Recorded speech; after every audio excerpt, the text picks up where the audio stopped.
lebih kurang macam Cik Siti Wan Kembang lah. Dia seorang pemerintah perempuan yang menjaga di hulu dan hilir Perak. Jadi pada ketika tu pula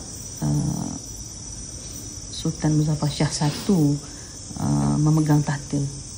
Jadi ada berlaku peperangan dan sebagainya. Tok Temung ni pernah dijanjikan oleh Sultan yang di hulu Perak dia akan dapat bahagian untuk menjaga ni. Ibarat macam daerah-daerah lah kan, kat Perak dia ada hulu, hilir, tengah. So dia ada 3 kawasan yang mereka berebut. Satu lagi kawasan sama ada di hilir atau di hulu, 2 ni Tun Saban dan juga Tok Temung. Jadi Sultan Muzaffar hanya berada di tengah saja. Dia akan conquer di tengah. Akan tetapi entah macam mana, dek kerana hasutan dan sebagainya, Sultan Muzaffar menukar keputusan.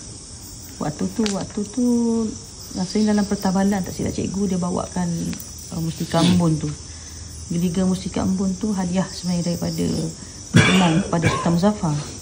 Dia bawa rombongan dia apa semua, dan ada beberapa barangan kebesaran untuk diberikan kepada Sultan Muzaffar Shah. Tapi itulah manusia ni, kalau tidak berpegang pada janji, itulah cerita dia. Sultan Muzaffar tak nak serahkan juga kiri dan kanan, hilir dan hulu. Maka Sultan Muzaffar nak kesemuanya. Berlakulah ada persengketaan lah, yang kita tak boleh nak ceritakan kat sini mungkin. Tapi terjadi kisah sedih juga di mana Tok Temung mengambil inisiatif untuk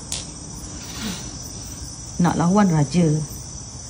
Kalau lawan, faham tak? Sebab dia rasa macam bila dia dikhianati, dia rasa macam tak ada guna dah hidup ni. Bukan nak bunuh diri, tak ada guna dah aku nak pegang pada benda ni, aku larilah. Aku bukan larilah, maksud aku bawa diri lah. Macam tu. So dia membawa diri. Dan hari ni Tok Temung dan Tun Saban ni ada satu sumber yang cikgu dengar dikatakan dia adik-beradik ipar. Ada satu sumber lagi mengatakan Tun Saban dengan Tok Temung ni adalah adik-beradik betul. Jadi esok kita nak pergi makam adik ipar ataupun adik dia. Hari ni kita datang makam Tok Temung, kakak dia. Tapi makam ni bukan makam sebenar. Ini adalah makam tanda. Tidak tahu di manakah tempat dia meninggal, dan banyak teori mengatakan dia meninggal ditanamkan, dimakamkan berdekatan, mungkin belakang sana, mungkin lereng sungai sana, dan mungkin kawasan depan ni.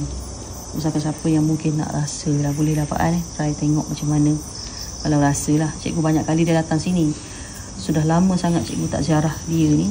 Tapi walaupun begitu, apabila terjadinya perkara tersebut melibatkan pelanggaran janji, sejak daripada itu Perak tidaklah kepada yang memegang tu adalah jalur yang hak juga. Ada lagi pincang di sana sini, dan Perak juga terikat dengan perjanjian di antara 2 alam, iaitu istiadat Tabaji. Di antara salah satu istiadatnya, antaranya mereka perlu datang ke sini untuk melengkapkan ritual, di mana jikalaulah keturunan yang hak, dia mesti melengkapkan kesemua ritual tu. Maknanya kalau tiada apa terjadi pada ketika dibuat tu, maknanya dia adalah yang hak. Antaranya pergi ke Beting Beras, ziarah ke sini, dan ada pelbagai lagi lah yang perlu dilakukan untuk melengkapkan ritual tu.